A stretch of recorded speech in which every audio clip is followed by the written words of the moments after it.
Don't miss Memphis Wrestling Live. Next Saturday, May 24th, meet WWE Hall of Famer Ted DiBiase at the Mid-South MegaCon in Memphis. Sunday, June 8th, former WWE Women's Champion, The Phenom Jazz, is coming to Memphis Wrestling. Sunday, June 29th, James Ellsworth returns. Saturday, July 12th, don't miss former WWE United States Champion Kalisto at Dickie Stevens Park in Little Rock. It's official, Memphis Wrestling Kids Camp returns on July 17th and 18th. Registration is now open. All tickets are on sale now. Get yours right now at memphiswrestling.tv.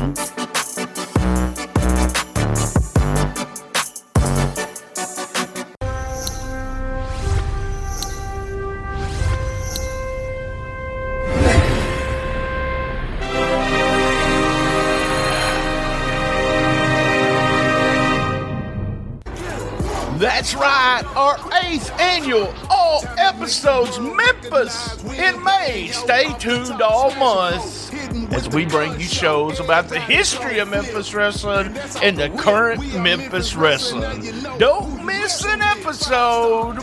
Be there. On my chest, got me slamming on you lanes. You ain't know you messing with the real dealer from the super kicking body slamming show.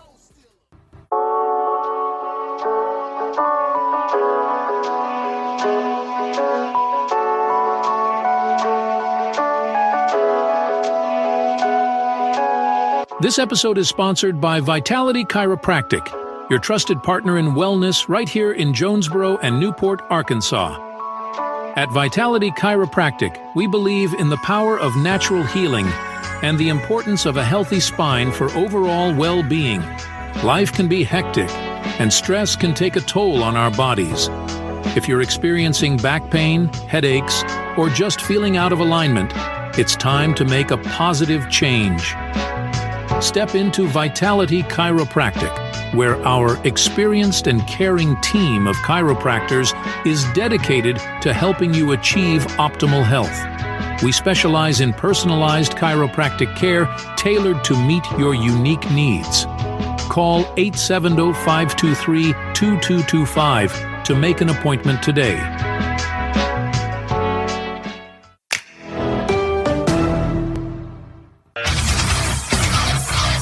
Hey, just a quick reminder, subscribe for $5, $7, or $10 at www.patreon.com/Shootin The Shiznit without a G. That's right, Shootin The Shiznit without a G.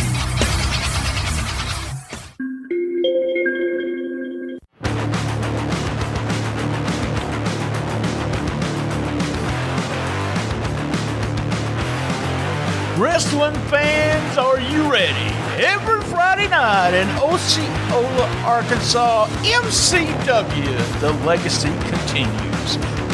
Live, hard-hitting, family-friendly wrestling action every Friday night at the MCW Arena, located at 1098 West Kaiser.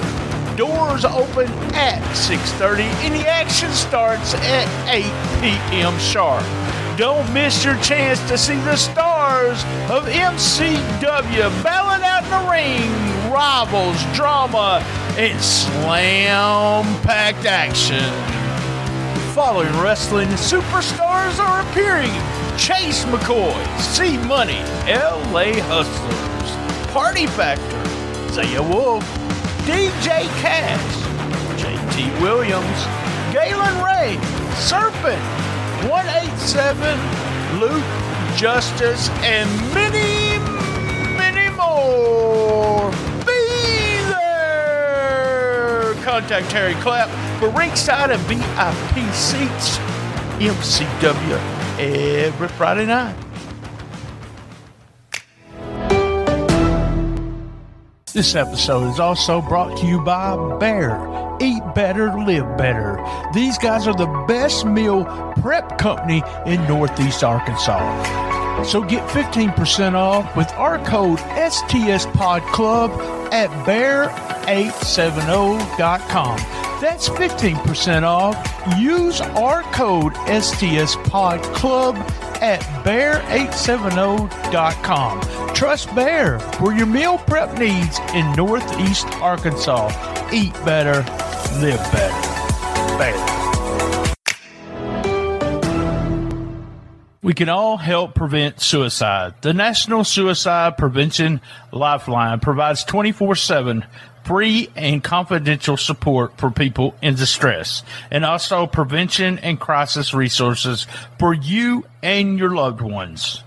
Call 1-800-273-8255.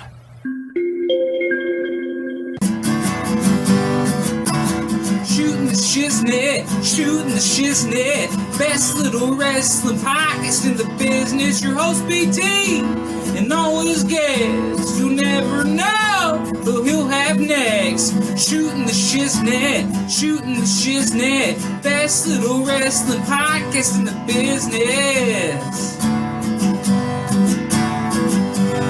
Shootin the Shiznit. All right, we're live from Jonesboro,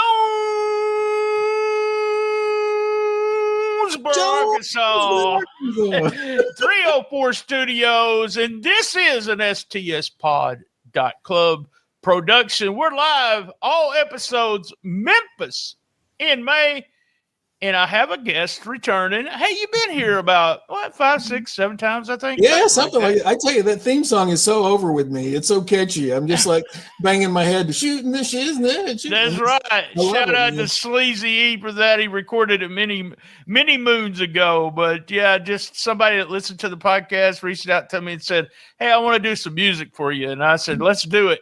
He runs a promotion in Arkansas, and where they do a lot of hardcore stuff. It's just they will not set up a ring. They'll just set up an area and have hardcore matches. Love that.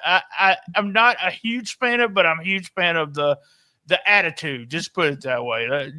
My buddy, I know you know Tony Myers, right? You know that name? I know the name, yeah. Yeah, he did that in bars in Memphis, and then he would sell. We're talking about Memphis, so this part of it, he would sell the DVDs like crazy. I'm talking about he'd sell at least 100 copies of each one of the shows, and that's where he made his money.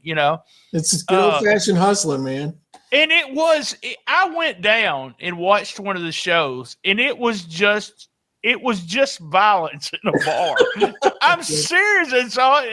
It was called Sex and Violence, and yes, I must admit, I saw a really nice set of boobs that night. We start the show talking about Tony, and it's Memphis. That's where we go. But yeah, Sex and Violence. Look it up. I think it's on YouTube, folks. Steve, you're here to talk about a new podcast you're doing, and we just go real quick, tell our history. Me and you was my roommate. You was my friend in Jonesboro when we went to Arkansas State together, right? Yeah, I went to Arkansas State 1988, 1989. I was in the Air Force from like 83 to 87. And so I got out of the Air Force. I grew up in Rector, Arkansas. So then I went to college for a few years and just graduated in December of 89 and was off to Jonesboro. But I'd always been a huge wrestling fan. And then you and I had classes together and you were talking about wrestling. So automatically I was interested in what you had to say. And you knew so much more about the business than I did. And it was just fascinating to me. And I knew everything about it because I was a Wrestling Observer newsletter subscriber. So I knew everything. I remember getting the first Observers and then going to, if I remember this correctly, I went back to high school in my senior year, and I thought I knew everything in the world about wrestling. Yeah. And I think I should do a whole series of Observing the Observer where I talk about how Dave Meltzer screwed me and hating some of my favorite wrestlers. And I'm going to mention one of them is Dusty Rhodes, but we'll talk about him a little bit later. But it was one of those things where I gravitated toward people gravitated toward me. If I said something about wrestling and no one said anything, then I didn't say nothing. Right. But if someone said something, I had a guy from Japan become my friend when I was going to Mississippi County. I went to community college in Blytheville, Arkansas. And His name was Henry Shibata. That was not his real name, Henry, but they always like to have an American name if they was over here. And I started saying Inoki. I said, "You from Japan?" He said, "Yeah." I said, and I did it, Inoki Antonio, like they do. They do the last name first and the first name last. And so I did that. I said, Choshu Ricky, and he would just go crazy. But just a super nice guy. And he was one of the first people to ever give me a real first generation tape of New Japan that I could not believe the quality of that, because remember, we traded tapes. I got them maybe 6-8 weeks late, and sometimes they had to come through somebody else, and then I got them, but it was just crystal clear. But Memphis, Tennessee's always been Memphis wrestling's been a big deal. And I want to tell you something. I don't know if I've ever told you this, and I told myself I would tell you. I don't remember when we met. I really don't. Yeah, it was in class. It was in one of our classes, and we're there 10 minutes early, and we're just talking, and you say something about Memphis wrestling, and I say something, hey, I love wrestling. Bobby Eaton's my favorite wrestler, and we just kind of connected on that level of having that music. We have a great Bobby Eaton story, by the way. Might as well tell it here. You and me both grew up and just was huge Bobby Eaton fans. Midnight Express, Jim Cornette, just loved Bobby. And I was fortunate enough to become friends with Bobby due to Brian Thompson.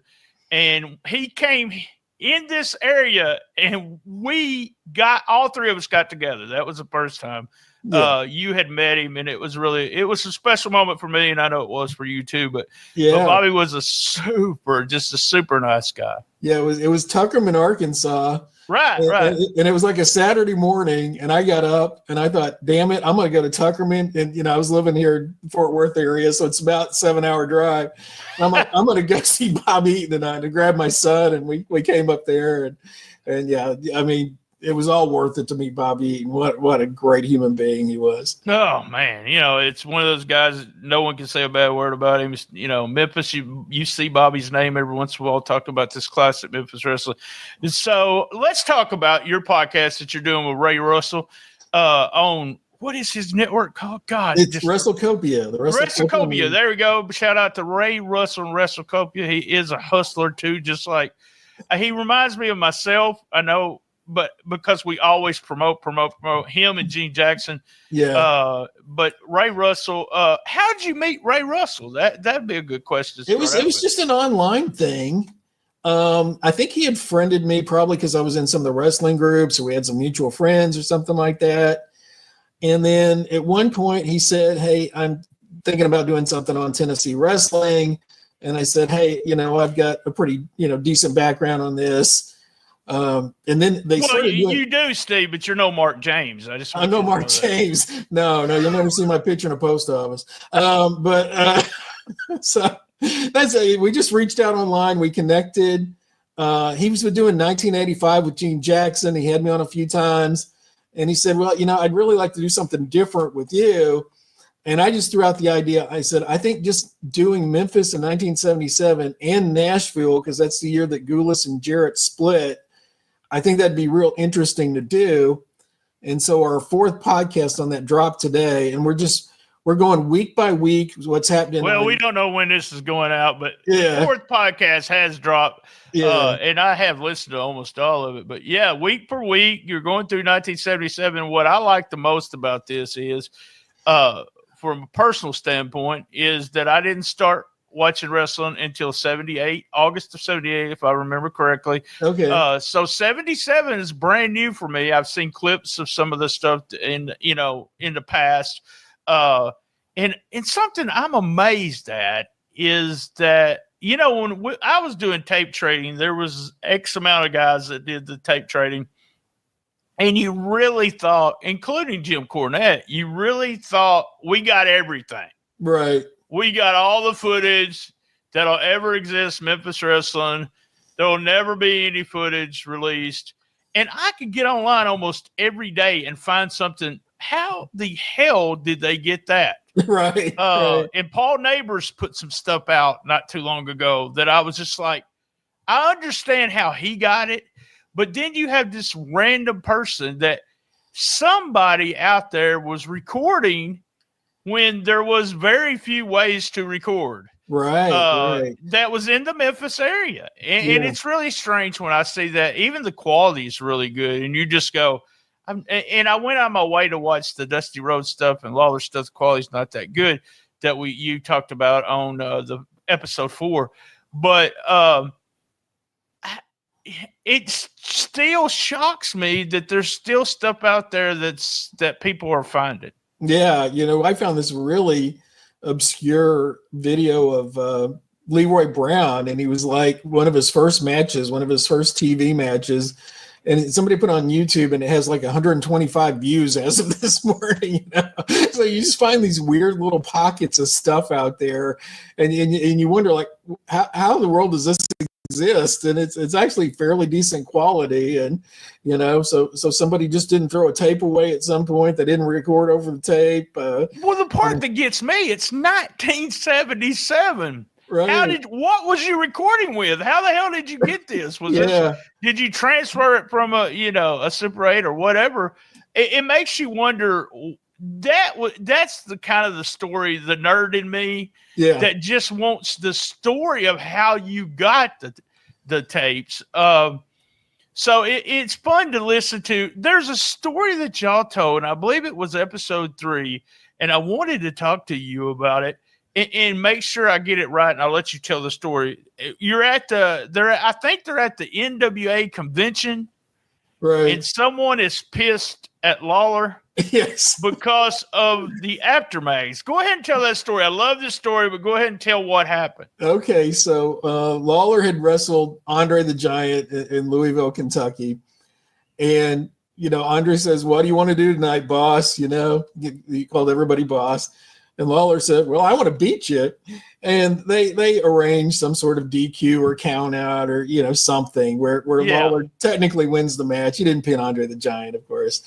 And he shoots these photos to Bill Apter, and Apter runs a story called "The Night a Midget Beat a Giant." Yep. I remember that cover. Yep.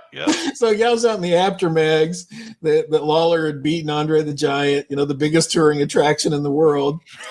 And they get to the NWA convention, and Vince McMahon Sr., not the Vince McMahon we all know and have opinions of these days, but his father gets up at the convention and says, "This is a big problem." And he holds up the magazine and he says, you're killing Andre with these kind of stories. Nobody should be saying you're killing the business. You're killing the business with these magazines, Bill Apter. And Lawler says he's kind of shrinking in his chair, and Terry Funk pops up and says, "Well, who's the bastard that said they beat him?" Just hysterical. And Vince McMahon, "Jerry Lawler." And Lawler kind of gets up and says, "Oh, well, Lawler, the best talker in the world. He just, I think there was a misunderstanding, and I don't think that's what's communicated." He threw Bill Apter under the bus. He threw Bill Apter under the bus, and I think they had a while that they weren't on great terms after that.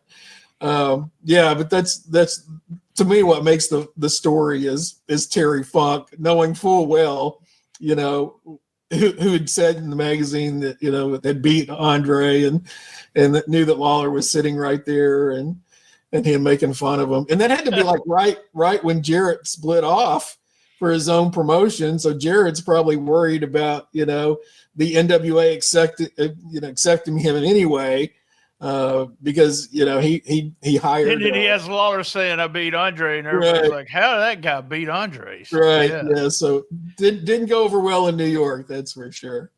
I remember something on Andre with Ron Garvin and was it the old ICW or Continental where they claimed Ron had beat Garvin had beat? It was the old Southeastern, yeah. Okay, all right. And of course, they were both French Canadians, so they had kind of that connection there. Andre, when he moved from France, he spent a lot of time in Montreal, and that's kind of where Ron Garvin was originally from. And so, he gave Ron Garvin a lot. Garvin actually fought, I think it was Andre and Roy Lee Welch in a handicap match and it wasn't Andre, being the sole person. It was he had the tag team partner in Roy Lee Welch, and Garvin was the single wrestler. So. Oh God, yeah, I didn't know that. I just remember them showing clips of that on IC. I believe it was ICW. They showed that on ICW countless times. Garvin put himself over by beating up Andre the Giant in the Knoxville promotion. But Garvin was being treated as like the Lawler of Southeastern at that time in Eastern Tennessee.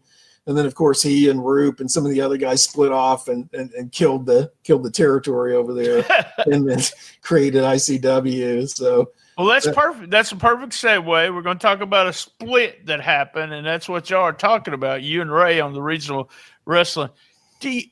Let's think of a couple of things. I want to try to compare this. Okay, so there's a lot of stuff going on at this time. And you have a promotion that ends up splitting. Let's say this is on a bigger scale, but this was a big deal. This was a huge deal. Right. But say Triple H decided to take half of the guys. It reminds me of some of the stuff that happened in Japan when Choshu left, when Masawa left, when everybody left. But he decides to take all the half of the WWE guys and run his own shows. Right. And that's kind of what happened with Jerry Jarrett leaving Nick Gulas, right? Right. And, a big factor that people think about or talk about enough is Roy Welch was the third partner through kind of late 1976. And then when Roy Welch left, it was probably just a matter of time. And Jarrett has a business disagreement that doesn't personally care for Nick anyway, and says, I'm just going to split and do my own territory. Well, you say business disagreement. He was being worked, right? I mean, he was as carny as you could be was Nick Gulas. Right. Yeah. Jarrett was paying this money into Gulas to earn, become like a co-owner of the promotion, get more points to the promotion, whatever.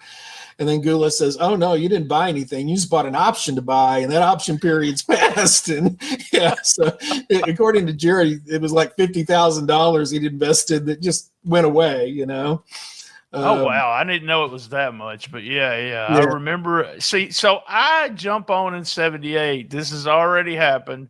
Jared has Memphis television. He's running Memphis every week. So I really, as a kid, I had no idea. Heard stories, and everyone talked about Nick's son and how bad he was. And I've always heard that. Let's take a quick commercial break. When we come back, we're going to talk about the split, and I got a few questions about it to you. Sure thing.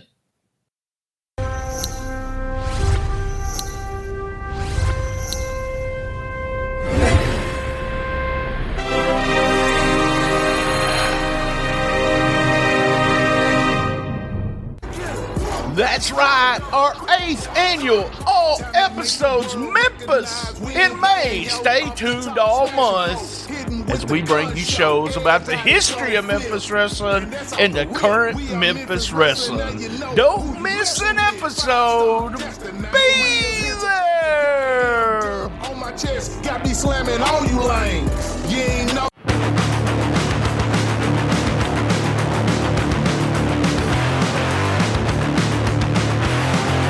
Wrestling fans, are you ready? Every Friday night in Osceola, Arkansas, MCW, the legacy continues. Live, hard-hitting, family-friendly wrestling action every Friday night at the MCW Arena, located at 1098 West Kaiser. Doors open at 6:30 and the action starts at 8 p.m. sharp. Don't miss your chance to see the stars of MCW battling out in the ring, rivals, drama, and slam-packed action. Following wrestling superstars are appearing: Chase McCoy, C-Money, LA Hustlers, Party Factor, Zaya Wolf, DJ Cash, JT Williams, Galen Ray, Serpent, 187, Luke, Justice, and many, many more. Be there! Contact Terry Clapp for ringside and VIP seats. MCW every Friday night.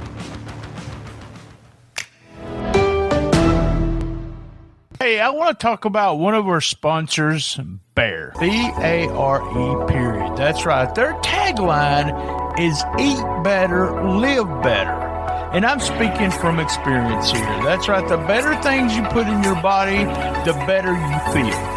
These guys are the best meal prep company in Northeast Arkansas because, well, they prep all my meals and they don't put any of those artificial flavorings or seasonings in their food. It's just the bare ingredients. You see what I did there?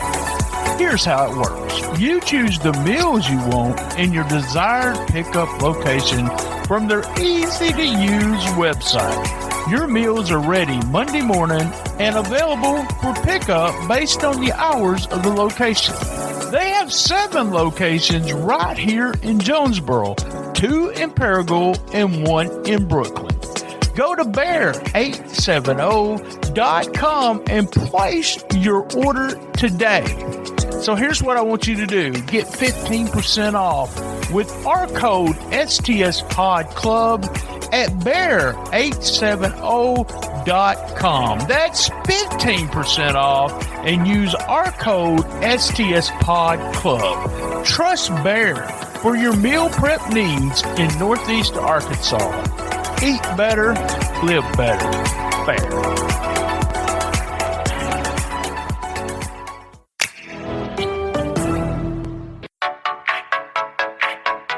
Are you enjoying the episode? Well, Cash App us. That's right. $BTSTS. You don't have Cash App? Download it and get $5. That's right. $5. That's $BTSTS. $BTSTS.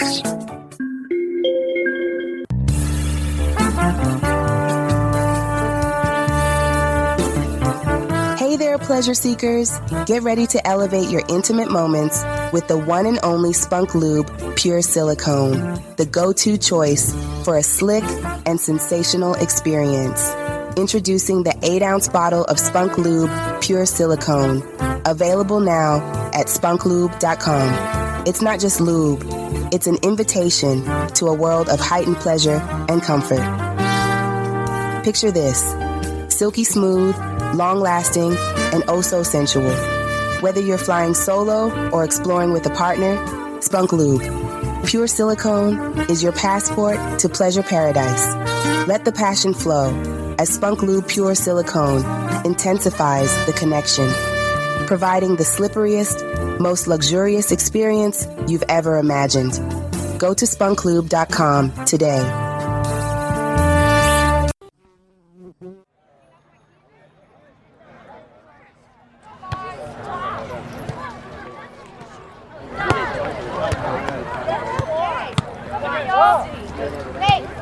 Live wrestling entertainment. Natural State Wrestling is thrilled to bring the excitement of live independent pro wrestling to the Mosquito Festival in LaCroix, Arkansas on May 31st.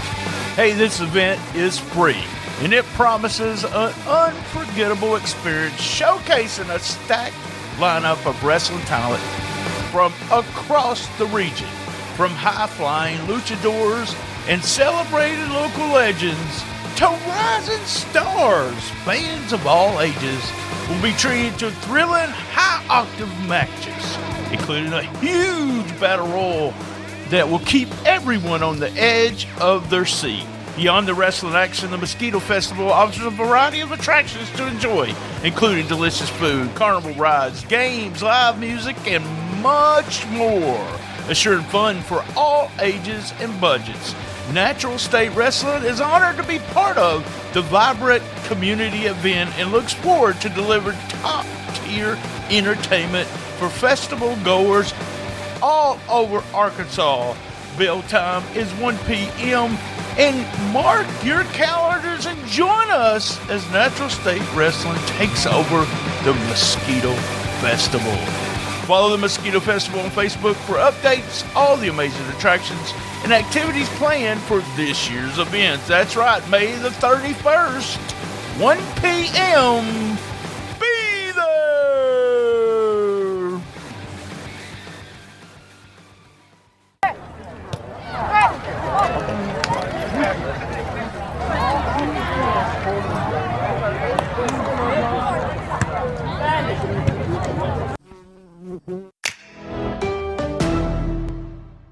All right, back from commercials. We want to thank all our sponsors. And if you'll take a look, we got the Vitality Chiropractic and Bear Meals, local sponsors here in Jonesboro, Arkansas. And our band for Memphis, all episodes Memphis in May, is Moon Main. Come on, Steve. You got to say it with me. Moon Main. There we go. I know you was from the Memphis area. There Little Rock Boys, man. So this was a split because Jarrett was getting screwed and he decided he was going to run his own show against Gulas. Now, at the time, and there was guys that stayed with Gulas. Do you think there was X amount of guys that thought he was just full of crap and just crazy to even go against Nick Gulas? I think there were guys that had kind of a wait and see attitude about it. As a fan, if you're watching Memphis Wrestling at the time, really the only difference you knew was it changed channels. It changed from Channel 13 to Channel 5 because Lawler and Dundee and a lot of the guys we associate with Memphis Wrestling were already there. Jarrett had his own crew. But there was a point when Dundee goes out to California and works a couple of shows, and you're kind of like, well, was he just testing the waters? And the big two, they talk about, thinking that Fargo and Tojo were going to come with Jarrett, and they both ended up going with Nick. That was one of my biggest shocks ever that they stayed there. Tell this, Lance was working everybody, wasn't he? Lance was the program director at Channel 13, and he was the announcer on wrestling, and so he makes a deal with Jarrett and basically says, okay, if you go to another station, I'll go with you. And in the papers, he's like, yeah, I'm retiring as a ring announcer. I'm going to miss it. I don't know what I'll do with my Saturdays, blah, blah, blah. And then like a month later, he's at Channel 5. So he's working the newspapers. He's working his bosses at Channel 13. What got me was the people from Channel 13 that was saying, hey, we make changes. It's time to, wrestling's not a big deal anymore. Blah, blah, blah. And Channel 5 was built, and I don't care who anyone says, it was built on Memphis Wrestling. There was more people watching that show than any show on Memphis Wrestling. And on Memphis Channel 5, which I had to turn my antenna to watch it. I had to go outside. Downplayed losing it, and they never picked up Nick, and there were only 3 Memphis stations at the time, CBS, NBC, ABC affiliates, and nobody picked up Nick's show. So he tried to compete in Memphis, but he had no TV. So after like 5 or 6 weeks, he just had to shut it down because he had started at like maybe 1,500 people in the Coliseum, and I think he had 500 or 600 the last show he ran in there. But without TV, wow. He just didn't have any way to promote his product. And not only did he lose all those towns Jarrett, was running, but he was getting income from all those towns, right? Because Jarrett was part of the Nashville office. So every time he ran a show, some of those profits were going to Nick. So Nick lost all those profits that were coming in, and then lost the cities as well. Yeah, so, that's a good way of looking at, we do talk about Jarrett running Memphis and then getting Memphis TV, but Jarrett also was running Jonesboro, Blytheville, Louisville, Evansville. Those were always part. Tupelo was a weekly stop. I forgot about Tupelo. Yeah, it was weekly. Was it weekly? It was at the beginning. Yeah. Okay. All right. Yeah. So he had all these towns and was giving money to Gulas, and all of a sudden that money started going in his pocket. And then everybody starts leaving Gulas. When did Tojo and Jackie finally decide, hey, we better go with Jarrett now? Well, Jackie was really not active very much when the split happened. And then he starts working for Gulas. And Gulas, from what I can tell, that year of 77, through the summer, it holds up pretty well. They were bringing in the Sheik a lot from Detroit. They were bringing in Abdullah the Butcher. Andre the Giant would come through. They brought in Jackie's brother, Roughhouse Fargo, which was always a big deal in Tennessee. But then Jackie, around September, October, he leaves. He stops being an active wrestler, and there's just nobody to replace him. They didn't do any big angle to put anybody over when he left, and he's just gone, and they just lose their star power. And so for the next few years, they're bringing in guys who would be big stars like Bobby Eaton and the Freebirds and Randy Savage, but they didn't get to beat any big stars in Nashville and in that territory. They're just these young guys. The Freebirds were teenagers, and Bobby Eaton's a teenager. Right, yeah. And so they're pushing these really young guys, but the attendance just dropped dramatically. And I think one of the big differences was that Jarrett he could take over the book anytime he needed to. And Gulas wasn't really a booker. And so if Gulas's booker was failing, Gulas was failing. That's a good point. Yeah, because Jarrett did that too. If he felt like it wasn't working the way it should be working, and he would take it over. And what was there, a revolving door of him, Dundee, and Lawler there? And you could actually tell when Lawler booked because he brought in all the monsters. Right. But I wrote down, and just throwing it out there, and why? And I probably got the answer. Why did Jarrett beat Gulas? And it was all because of that Memphis TV, right? It was because of the Memphis TV, and you can't underestimate how important Lawler was. I mean, Lawler was just such a huge star in Memphis, and he had so much charisma, and he was such a great performer. And there was nobody, Fargo had that kind of legendary aura on the Nashville side. And once he leaves, they don't have anybody that's that full performer. How many Lawlers are there in the world, right? There's not a ton. Well, that's true too. Yeah. But the idea is that they had the star there, and they had familiar face and Lance Russell. They have familiar face and Jarrett, and they just, as the story goes. I think what happens when a wrestling promotion starts failing, your attendance drops, right? So then you can't afford the best talent anymore. So right. You're getting cheaper talent, so your talent's not as good, and the audience goes, well, this talent is good, so your audience drops again because they figure out, so it becomes this death spiral where you can't get main event guys into your territory because you can't pay them, and then the audience is saying, well, why am I seeing all these people that aren't very good, and that's just the cycle that Gulas went through pretty quickly. Yeah, because all the stars, quote unquote stars, were going with Jarrett, and then like you said, he brought in some names that were already stars trying to keep the attendance, but then this was, I guess, with all territories, but we had a hometown boy, and he was Jerry Lawler. Right. And if you didn't have that hometown boy, it was hard. Even the people I want to talk about this on the new episode.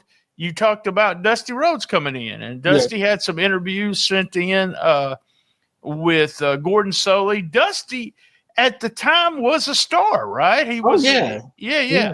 I mean, he was headlining with Superstar Billy Graham in New York in 1977. So he's a huge star. And you got guys in Memphis, Bob Armstrong, you got Rocky Johnson, and then you look at Nashville and you've got Jackie Fargo wrestling some journeyman mask guy in the main event, like Curtis Smith under a hood or something. I mean, the talent discrepancy was just huge.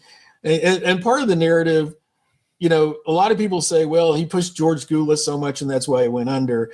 And George really wasn't working a lot of main events. It didn't help that George was there, but the reality is, he just didn't have the long-term booking. He couldn't keep the stars. He'd lost all that money from the Memphis side. And really he had Nashville, Chattanooga, Huntsville, Birmingham. He didn't have a lot of other big revenue cities that he was running at that time. So it just, in a couple of years, it just all went away. I thought it was interesting. Dusty's in Florida. He's a big star. Lawler's in Memphis, a big star. But they didn't draw very well with Dusty against Lawler, did they? Yeah, they drew a little over 7,000, which is a good house. But, you know, like the second week of the Lawler-Dundee feud, they're at 8,000. I want to talk about that just in a second. Do you? Yeah. But do you think Dusty didn't draw as well because? And I must say this, but there at one time it was either Robert or Ron Fuller was Southern champ, and he never showed up. He was never live, and still drew good houses. But do you think maybe because he never showed up live in the studio there that some people didn't want to go see him? I think he didn't do wasn't live in the Memphis studio, and they had no physical angle.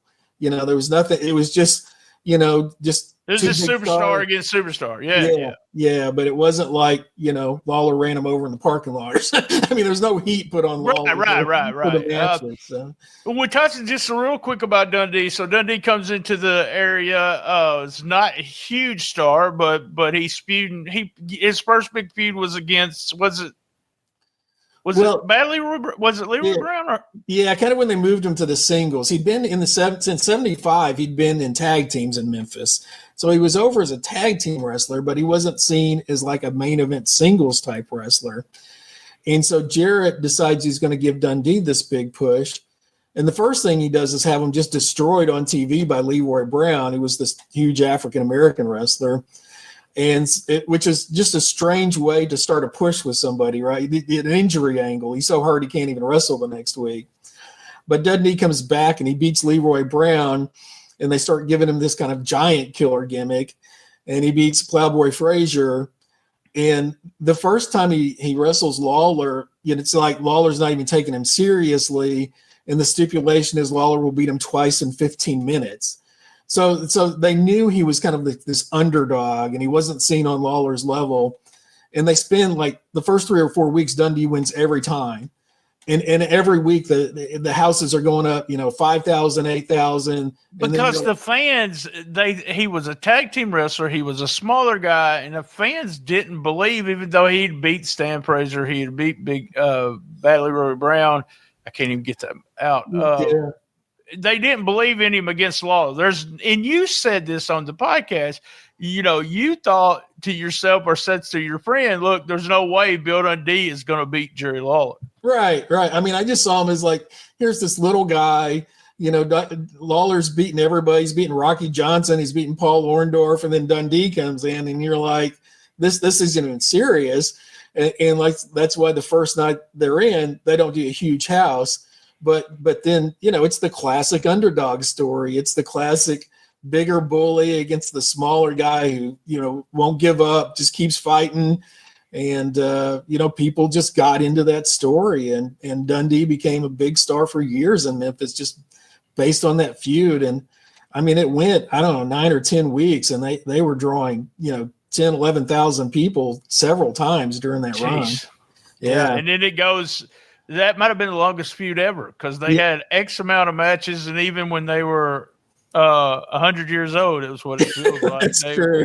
They were still wrestling each other. There was I remember a promo or something where Dundee he has the record of how many times he's beat Lawler and Lawler's beat him or something like that, and they're having one final match and blah blah blah. But I just thought it was interesting because I knew a little bit of Dundee's story when he came in with George Barnes, and I've had dealings with Dundee off and on for many years. Had him on the show. Yeah. He said he was nice enough to say I didn't like you, Brian Tramel. But well, he's an honest guy, whatever you think of him. Always a pleasure to be around Dundee. I kept my eye on him most of the time I was in the dressing room because I didn't know what was going to happen. He never would do anything, but he really did. He really was wouldn't say anything to me. Only thing he would walk past me a lot of times and just say, "Kayfabe," like don't say anything.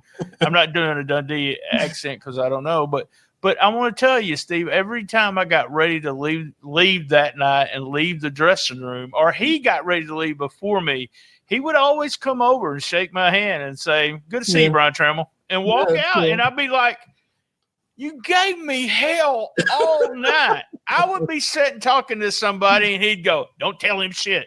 KVC guy, don't tell him nothing. He don't even know what's going on and stuff like that, So it's really he's got a fascinating story. He grew up in Scotland until he was like a teenager, and I think he just went off on his own when he was like 14, 15.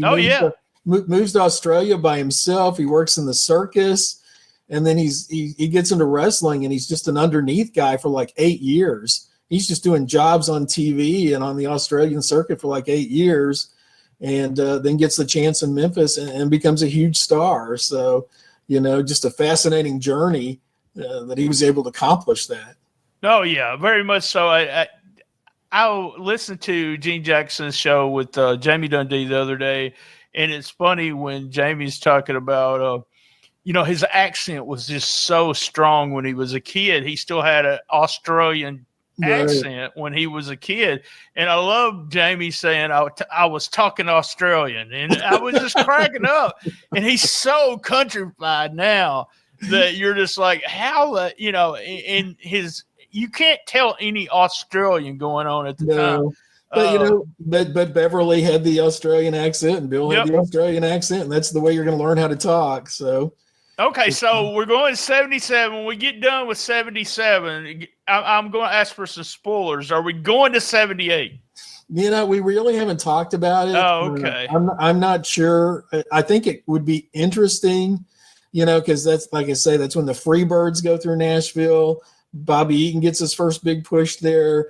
You've got Savage, Dutch Mantel. I mean, it's not like he didn't have Joe talent. LeDuc, everybody there. Memphis, the first night I was at Live Wrestling in Blythe, Arkansas. I didn't watch the TV show. I went there. The opening match had the Kisser, and that was Wayne Ferris, and Lawler had done his makeup, and he had all four of the Kiss members on his face in some way. And then I think Lawler was against John Louis first. Right. And then the next show I went to, I had him against Joe LeDuc. LeDuc bled, and I've got a photo, which I call a famous photo. It's only famous to me, and it shows you what kind of weirdo kid I was. Yeah. But I guess I was 12 years old, and he bled all over the mat, so I took my finger, as we say in the South, and I bought a $1 picture. My mama bought me a $1 picture of Joe LeDuc, and I still got it to the day. It's got Joe LeDuc DNA on it. Right. There's blood all on the top of his head. So yeah, weirdo kid. That photo doesn't exist in anyone else's collection but mine. So if anyone wants to buy that, I'll sell it for you. I have no problem selling it. So somebody can make a new Joe LeDuc out of his DNA there. There we go, a new Joe LeDuc. Hey man, thanks for joining us. We doing all episodes of Memphis in May, and I thought this would be particularly interested to bring you because you're my old buddy, but also to bring 1977. And I'm more surprised, not really surprised. I understand why people like the old stuff. I'm unlike most of the people my age. I watch WWE every week. I'm a huge WWE fan. I don't watch AEW. I occasionally watch New Japan. I watch NXT. I watch some of TNA, but I watch all the current stuff. But we're going back. I still like some of, and Gene, I've been on the retro, USWO retro a bunch of times because I do a hit. I'm a pinch hitter for Richard. Yeah. And I'll come in, and it's 1993 we've been covering. And I realized when I started watching the show and listening to the podcast, because I like all three of those guys. They're my friends. And I started realizing that I had opened a pizza restaurant that year. Yeah. Got married, sold my tape collection. I wasn't watching. I'm watching this Memphis Wrestling stuff in 1993 for the first time. It's all new, yeah. Yeah, all brand new. So fun as we go week by week by week. And I like one of the things I like about the podcast you and Ray do is some of the names that pop up. Yeah, you it's know, interesting. Sylvester Ritter, one of them, and you got a guy who no one knew what would happen to that, and it's a perfect example of, y'all joke around about it, but it's a perfect example of somebody that had limited talent in the ring, but it really didn't matter. Right. The wrestling talent didn't matter if you could get over. It's like Jackie Fargo. I know, limited talent. He was a puncher. Yeah. But he was over. And to me, and I know I'm going to piss a bunch of people off when I say this, I never thought Bruno Sammartino was a big deal. I didn't think he was good. I wasn't excited about him being in the ring, but he was over. It's a lesson that could be learned from the old school. It's getting over. It's not doing as I like to say, those 5-star matches, because it's all about, can you get over with the people? And that's what Lawler did. Yeah. And that's what was mostly made them beat, like you said. Why did Jarrett win? It had a lot to do with Lawler, and he was just so over. So, yeah. All right. Thank you, man. Same bad time. Go ahead real quick. Tell them how to get to that podcast. Yeah, just WrestleCopia.com. It's under the regional wrestling banner. Ray does a number of podcasts. So you'll see podcasts about Georgia wrestling. You'll see he does podcasts with Bob Roop.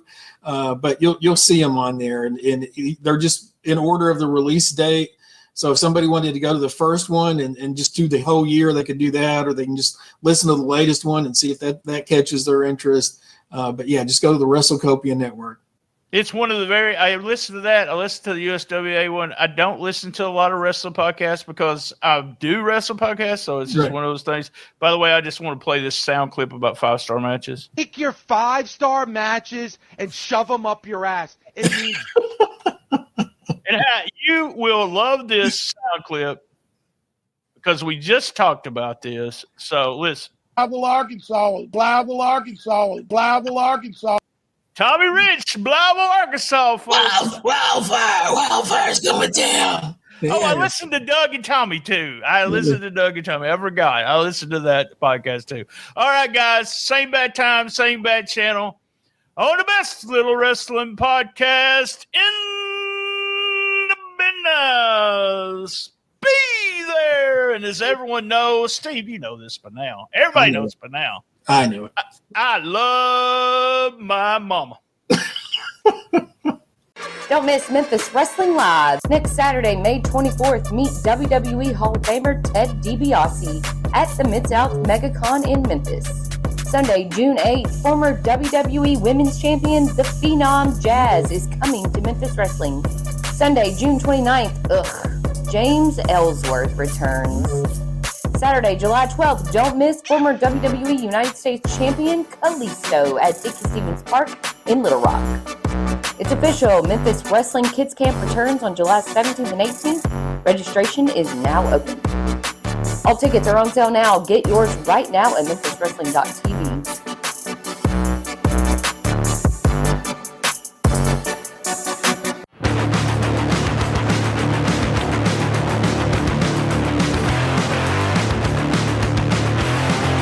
Wrestling fans, are you ready? Every Friday night in Osceola, Arkansas, MCW, the legacy continues. Live, hard-hitting, family-friendly wrestling action every Friday night at the MCW Arena, located at 1098 West Kaiser. Doors open at 6:30 and the action starts at 8 p.m. sharp. Don't miss your chance to see the stars of MCW battling out in the ring, rivals, drama, and slam-packed action. Following wrestling superstars are appearing: Chase McCoy, C-Money, LA Hustlers, Party Factor, Zaya Wolf, DJ Cash, JT Williams, Galen Ray, Serpent, 187, Luke, Justice, and many, many more. Be there! Contact Terry Clapp for ringside and VIP seats. MCW every Friday night.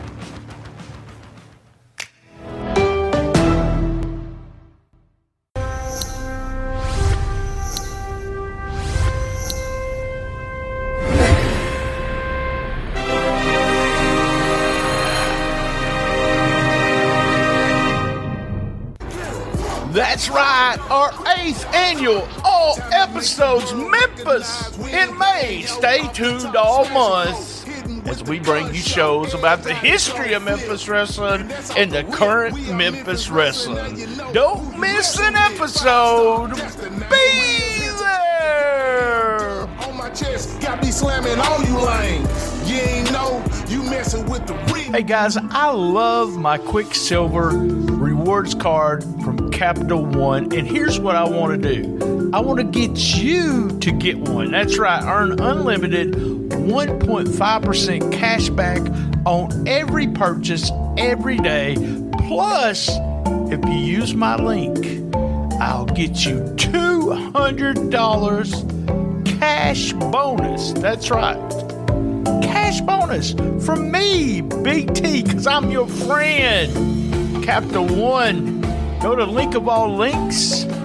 Go to my link of all links at STSPOD.club, right hand corner, and get your Capital One Quicksilver rewards card right now, today. What is in your wallet? Make it Capital One.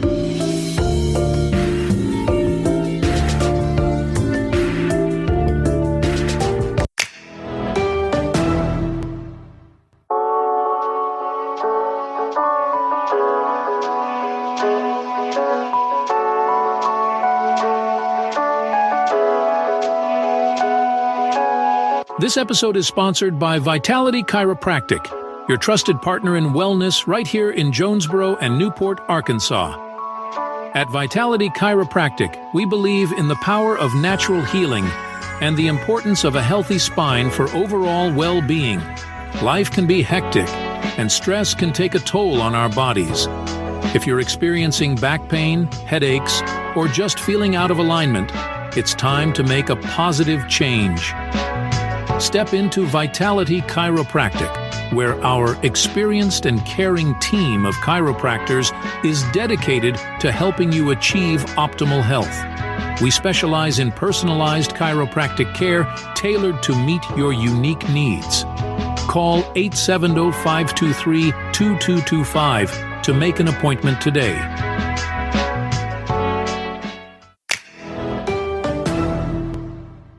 This episode is also brought to you by Bear. Eat better, live better.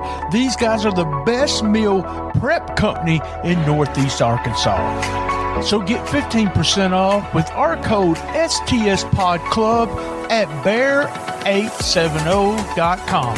That's 15% off. Use our code STSPODCLUB at bear870.com. Trust Bear for your meal prep needs in Northeast Arkansas. Eat better, live better. Bear.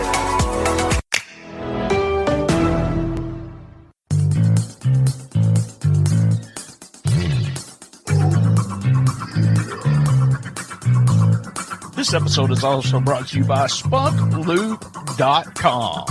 Remember, when you're getting funky like a monkey, if you know what I mean, use Spunky. That's right. Go to www.spunklube.com and tell them STS Pod sent you.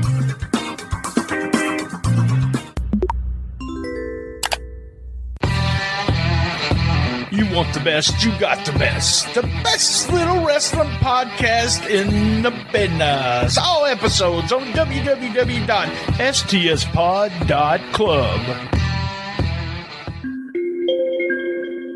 Did you enjoy that episode? Cash app us at $BTSTS. If you've never downloaded the Cash App, download it today. You'll get a free, that's right, a free $5 for using the code $BTSTS. That's $BTSTS. Hey, thanks for joining us for another great episode of Shootin' The Shiznit. Thank you for listening, and thank you to all our sponsors. Remember, you can go to STSPOD.club, link of all links, and get all our links. That's right, Instagram, Rumble, YouTube, Memphis Wrestling YouTube, Facebook, everything, and many, many more right there, including our sponsors. And remember, all episodes are at one place, and that's STSPOD.club. Now, how about our podcast roll call? Who's Right podcast with Doug and Anthony. Po' Boys podcast with my old buddy Jody B. P3 Radio with Josh and Richard. Gene Jackson has a trio of shows I listen to every week. It's Dangerous Conversations with Doug Gilbert, the Retro Wrestling Podcast Archives, and search the Retro Wrestling Review Show. It's a USWA podcast with Gene Jackson and Richard and Josh from P3 Radio. Also, Carmela's Wrestling Radio Relived. Hey guys, thanks again. And remember, keep your feet on the ground and keep reaching for the stars.